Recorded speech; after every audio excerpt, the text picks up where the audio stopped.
नमस्कार, news one Hindustan देख रहे हैं आप और मैं हूं आपके साथ अक्षता रावत। काशीपुर कोतवाली परिसर पहुंचे नवनियुक्त एसएसपी उधम सिंह नगर मणिकांत मिश्र। उधम सिंह नगर की कमान अब नवनियुक्त एसएसपी मणिकांत मिश्र ने संभाल ली है।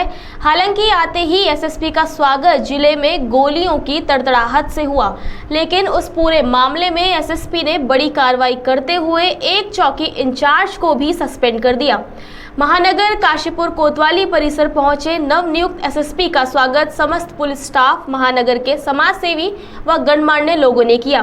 काशीपुर में प्रेस वार्ता करते हुए एसएसपी मणिकांत मिश्र ने बताया कि जिले में नशे के सौदागरों को बिल्कुल भी बर्दाश्त नहीं किया जाएगा और महिला अपराध पर भी अंकुश लगाने की पूरी कोशिश रहेगी।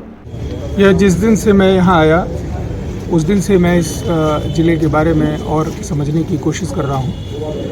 जिस दिन मैं यहाँ ज्वाइन किया उस दिन वन विभाग के कर्मचारियों के साथ जो पेड़ काटने वाले तस्कर हैं उनसे मुठभेड़ हुई थी, जिसमें कि वन विभाग के 4 कर्मचारी घायल भी हुए थे। उसमें कदरपुर थाने में अपराध पंजीकृत भी हुआ और उसके पश्चात हमारी 4 टीमें बनी इसमें, जिसमें अलग से एक एसओजी की टीम बनाई गई और उन लोगों को जो कि इस कृत्य को करने में शामिल थे उनको गिरफ्तार करने का प्रयास किया जा रहा है। दूसरा, मैंने ये देखा कि कई ऐसी समस्याएं हैं जो उधम सिंह नगर के जनता को मदद करने में सहयोग कर सकती हैं।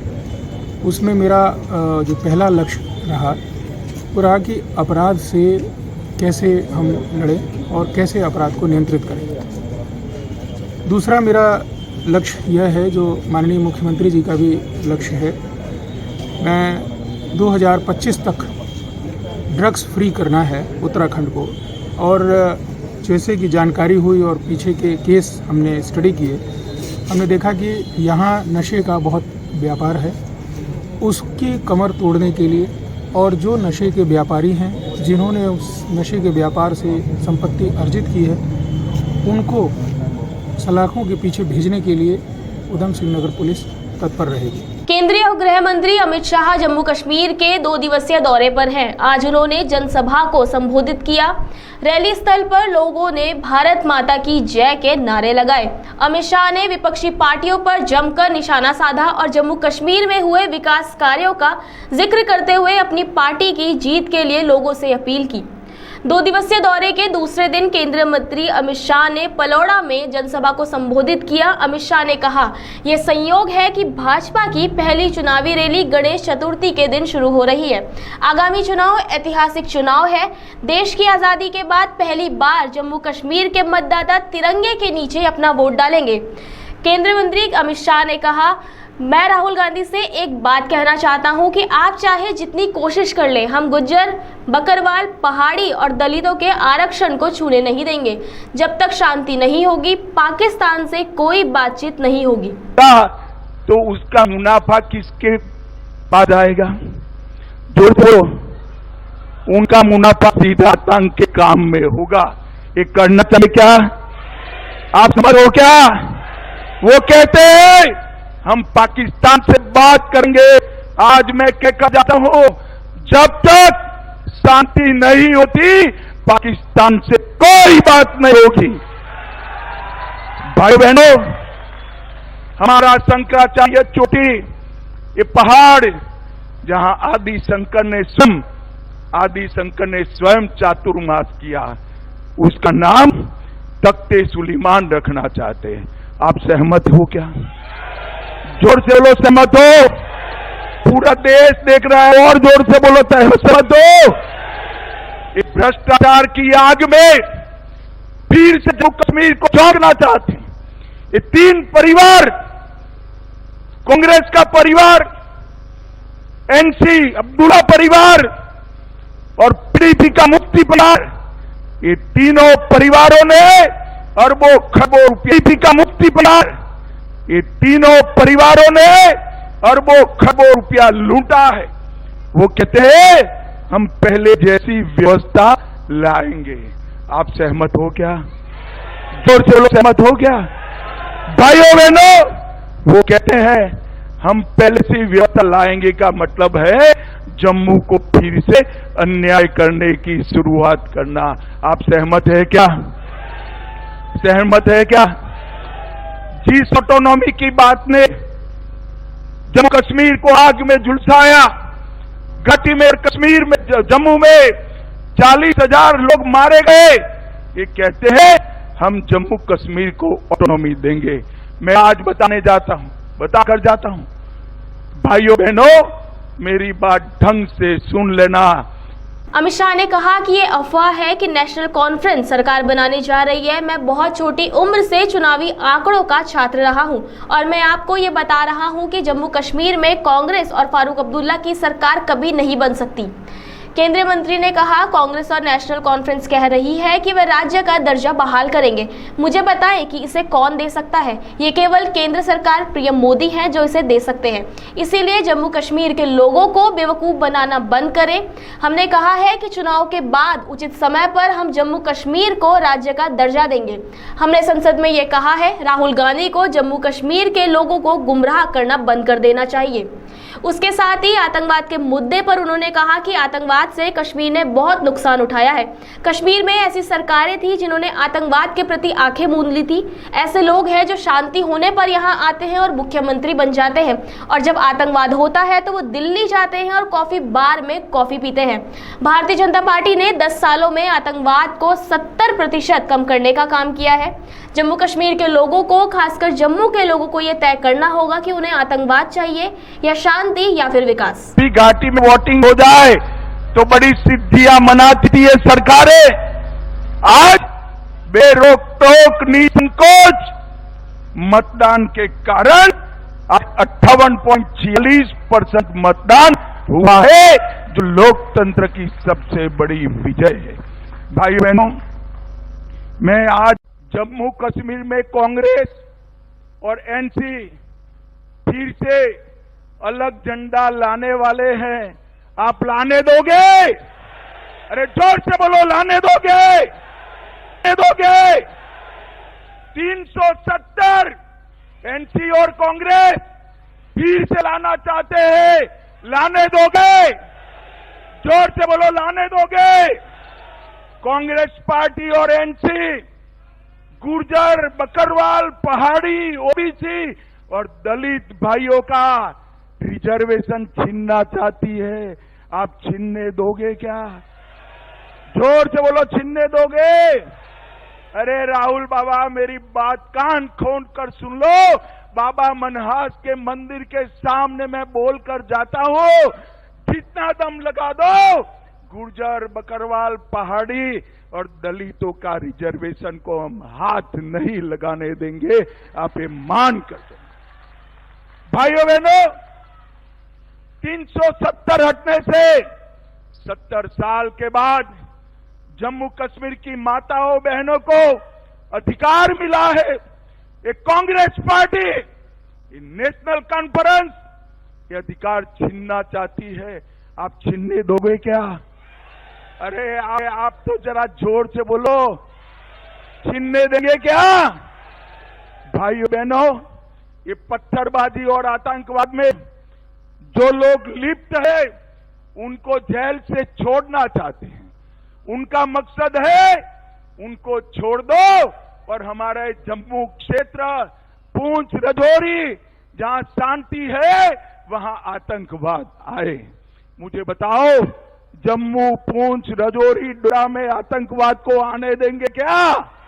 अरे जोर से बोलो, आने दोगे क्या? भाइयों बहनों, मोदी जी की सरकार आई, आतंकवाद को पैसा देने वालों पर तबाही आई, जेल में डाल दिए। वो कहते हैं फिर से एलओसी का ट्रेड हम शुरू करेंगे। केंद्रीय मंत्री ने विपक्षी पार्टियों पर निशाना साधते हुए कहा कि वह उन लोगों को रिहा कराना चाहते हैं जो पत्थरबाजी और आतंकवाद में शामिल हैं। उनका उद्देश्य उन्हें रिहा कराना है और हमारे जम्मू, पूंछ, राजौरी में आतंकवाद लाना है जहां शांति है। उन्होंने जनता से पूछा, मुझे बताएं, क्या आप आतंकवाद को जम्मू, पूंछ, राजौरी में आने देंगे? वे चाहते हैं कि क्रॉस एलओसी व्यापार फिर से शुरू हो। इससे किसे फायदा होगा? वे शंकराचार्य हिल का नाम बदलकर तख्ते सुलेमान रखना चाहते हैं। ये तीन परिवार एनसी, कांग्रेस, गठबंधन और महबूबा मुफ्ती कहते हैं कि वह जम्मू कश्मीर को स्वतंत्रता हमको आतंकवाद की आग से हमेशा के लिए बचाने का काम भारतीय जनता पार्टी। और ये कुछ लोगों ने अफवाहें फैलाकर मुझे मीडिया के मित्र बोले कि यहां तक खबर है कि नेशनल कॉन्फ्रेंस की सरकार बन रही है कांग्रेस और ने। मैं आज भाइयों बहनों, मैं बड़ी युवा अवस्था से चुनाव के आंकड़ों का विद्यार्थी हूं और मेरा आकलन भी कम बेश ठीक रहता है।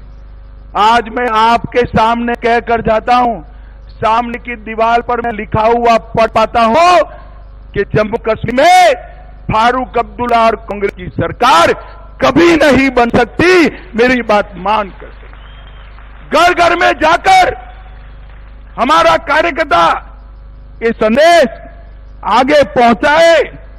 भाइयों बहनों, ये वो लोग हैं जिन्होंने जम्मू कश्मीर के विलय के बाद हमारे महाराजा हरि सिंह जी को जम के बाहर निकाला, कभी आने नहीं दिया। महाराजा की अथियां जम के बाहर निकाला, कभी आने नहीं दिया। महाराजा की अथियां आ गई, महाराजा अपने जीवन में नहीं आ पाए। हरि सिंह जी का अपमान करने वाले लोग जीतने चाहिए क्या?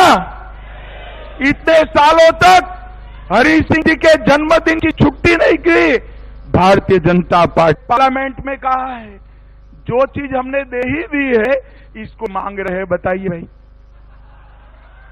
ऐसा कभी देखा क्या? अरे भाई, मेरा 5 अगस्त 6 अगस्त का भाषण सुन लो।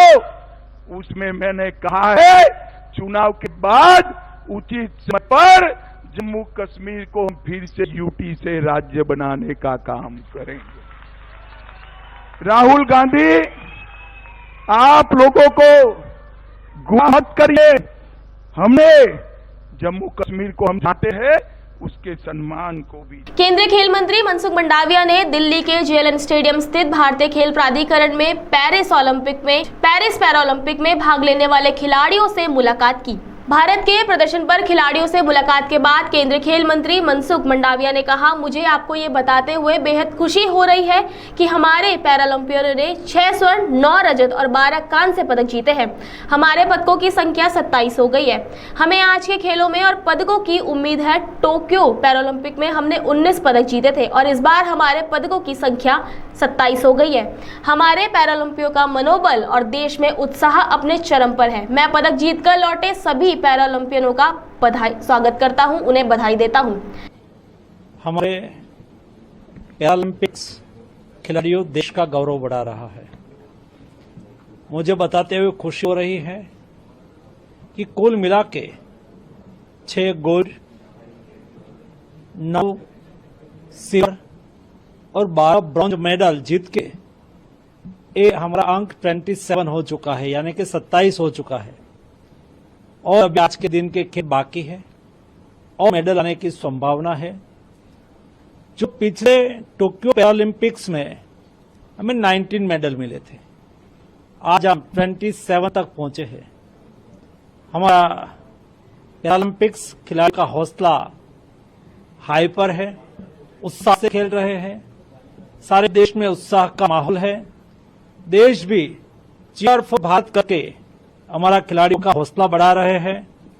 आज हमारे साथ Paralympics medal winner player India में भारत आए हैं, अच्छा परफॉर्मेंस करके आए हैं, मेडल लेके आए हैं।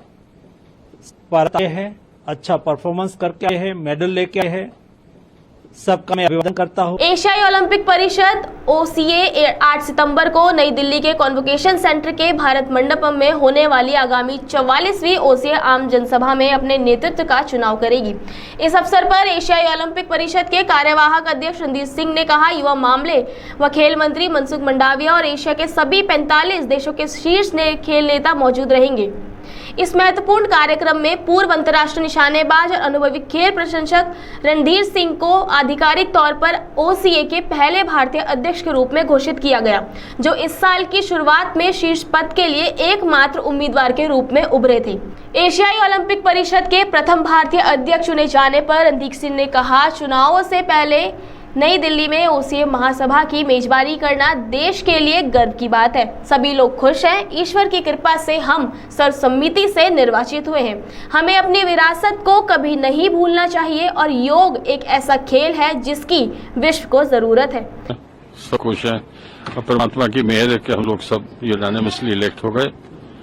और हमारी यूनिटी के बारे में मुझे बहुत खुश है कि जब हम लोगों ने अपनी कॉन्स्टिट्यूशन में रिफॉर्म लाए थे वो 100% हमारी यूनानिमस सारा हुआ और आज सारी इलेक्शन भी बहुत अच्छी तरीके से हो गई। नॉमिनेशन कोई नहीं था, एक था।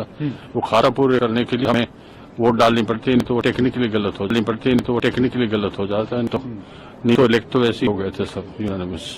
44वें एशियाई ओलंपिक परिषद ओसीए महासभा को संबोधित करते हुए केंद्रीय मंत्री जेपी नड्डा ने कहा, प्रधानमंत्री मोदी अपने पहले कार्यकाल से ही खेलों की बेहतरी की वकालत करते रहे हैं और सरकार ने इसे सुनिश्चित करने के लिए कई कदम उठाए हैं। युवा मामले और खेल मंत्रालय के लिए बजट या आवंटन को 3 गुना बढ़ा दिया गया है।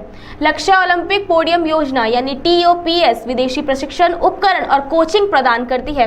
वर्तमान में 34 खेलों में 5000 लड़के और 3000 लड़कियों को प्रशिक्षित किया जा रहा है। प्रधानमंत्री ने इच्छा शक्ति दिखाई है और एक विजन दिया है जिसके तहत वो भारत को 2036 के ओलंपिक की मेजबानी करते हुए देखना चाहते हैं। Modern times. Prime Minister Modi ji has been advocating for betterment of sports from his very first term, and the government has taken various steps to ensure this. If I talk about the budgetary allocations for the Ministry of Youth Affairs and Sports, we can say that it has been increased to 3-fold. The targets of Olympic Podium Scheme, TOPS, provides a foreign training, equipment and coaching, monthly stipend of 50,000 rupees per athlete, and at present 8,000 talented sports persons, 5,000 boys and 3,000 girls are being trained in 34 sports disciplines. Khelo India is another forum where budget has been allocated for 4,200 crores for this scheme. Over 2,500 athletes are selected under Khelo India every year, and 1,000 Khelo India centers across the country where 8,020 have been made operational. The National Sports University at Manipur, enough budgetary allocation to the tune of 634.34 crores have been given. Prime Minister Modi ji believes that the sports are not just a competition, rather they play an important role in the society. Through sports, we not only promote physical health, but also encourage mental health and social harmony. इसके साथ ही उन्होंने कहा कि आइए हम सब मिलकर एक नई दिशा में आगे बढ़ें जहां खेलों की दुनिया और भी उज्जवल हो जाए। भारतीय ओलंपिक संघ की अध्यक्ष डॉक्टर PT उषा ने 44वीं ओलंपिक काउंसिल ऑफ एशिया महासभा को संबोधित किया। उन्होंने कहा, आज 44वीं ओलंपिक काउंसिल ऑफ एशिया महासभा के संयोजक के रूप में आपके सामने खड़ा होना एक बहुत बड़ा सम्मान और सौभाग्य है। भारत ने हमेशा ओलंपिक क्षण और इससे जुड़ी खेल भावना का गहरा सम्मान किया है। हमें नई दिल्ली में इस महासभा की मेजबानी करने पर बहुत गर्व है। It is a tremendous honor and privilege to stand before you today as we convene for the 44th General Assembly of the Olympic Council of Asia. On behalf of the Indian Olympic Association and the people of India, I extend our heartfelt welcome to all the esteemed delegates representing the National Olympic Committees of Asia, the members of the International Olympic Committee, and the various sports organizations from around the world. India has always held a deep respect for the Olympic movement and the spirit of sportsmanship that it fosters. We are incredibly proud to host this General Assembly in New Delhi, a city rich in history and culture, reflecting the diversity and unity that our Olympic family celebrates. 44वीं एशियाई Olympic परिषद आम सभा के दौरान केंद्रीय खेल मंत्री doctor Mansukh Mandaviya ने कहा कि प्रधानमंत्री मोदी के गतिशील नेतृत्व में सरकार ने खेल बजट को 2014-15 के लगभग 143 बिलियन डॉलर से बढ़ाकर आज लगभग 470 बिलियन डॉलर कर दिया है। इसने एशियाई खेलों में 117 पदकों और एशियाई पैरा खेलों में 111 पदकों के साथ भारत के असाधारण प्रदर्शन में योगदान दिया है। हम जमीनी स्तर की प्रतिभाओं पर ध्यान केंद्रित करते हैं। Under the dynamic leadership of the Honorable Prime Ministers, the government has significantly increased the sports budget from approximately $143 million in 2014 and 15 to around $470 million today. This has contributed to India's exceptional performance at the Asian Games, 107 medals, and Asian Para Games, 111 medals, where we achieved historic results and surpassed all previous records. Our government is dedicated to advancing sports at every level through a structured and scientific approach. Haryana विधानसभा चुनाव 2024 के लिए कांग्रेस ने भी उम्मीदवारों की पहली सूची में विनेश फोगाट को जुलाना सीट से चुनाव में उतारा है। जुलाना विधानसभा सीट विनेश फोगाट के लिए काफी खास है क्योंकि उनका ससुराल बख्ताखेड़ा गांव में है, जो कि जुलाना विधानसभा सीट के अंदर आता है। जुलाना विधानसभा क्षेत्र के लिए कांग्रेस उम्मीदवार चुने जाने के बाद कांग्रेस नेता विनेश फोगाट का खेड़ा बख्ता स्थित उनके ससुराल में गर्मजोशी से स्वागत किया गया। जुलूस के दौरान पहलवान और जुलाना से कांग्रेस प्रत्याशी विनेश फोगाट ने कहा, कुश्ती में मैंने जो भी जीता वह लोगों की बदौलत जीता। उम्मीद है कि इसमें भी सफलता मिलेगी। जंतर मंतर पर पहलवानों के प्रदर्शन के बारे में बात करते हुए उन्होंने कहा कि इसके बारे में मैं बात बाद में करूंगी क्योंकि भाजपा ने हमें वहां बैठने की इजाजत दी थी। बृजभूषण देश नहीं है, जनता मेरे साथ खड़ी है, मेरे अपने हैं, मेरे अपने लोगों ने मेरा साथ दिया, मैं हर जंग में सफल होंगी। भारत में एयरपोर्ट पर पहुंचते ही मेडल ना मिलने का दर्द कम हो गया, मैं चुनौतियों का सामना कर रही हूँ। देखिए ये रिपोर्ट। इनके आशीर्वाद से लोग कुश्ती में जीतते हैं तो ये एक नई जिंदगी की एक कड़ी लगा लो ये, और इनके आशीर्वाद से इसलिए वो बात बाद में बताऊंगी मैं किसने बिठाया किसने नहीं बिठाया। बीजेपी के लोग बिठाने वाले हैं, मैं सबसे पहले से बम गए थे, उन्होंने परमिशन लिया था दफ्तर। देखो सर वो तो आगे भी प्रोसेस है सारा, लीगली हम सब रेडी कर रहे हैं सारी चीजें। जैसे सर बृजभूषण देश नहीं है, मेरा देश मेरे साथ खड़ा है, मेरे अपने मेरे साथ में है, वो मेरे लिए मैटर करते हैं। बृजभूषण कभी एग्जिस्ट नहीं करता। आगे की खबरों के लिए आप बने रहिए न्यूज़ 1 हिंदुस्तान के साथ। तब तक के लिए नमस्कार। आप देख रहे हैं न्यूज़ 1 हिंदुस्तान।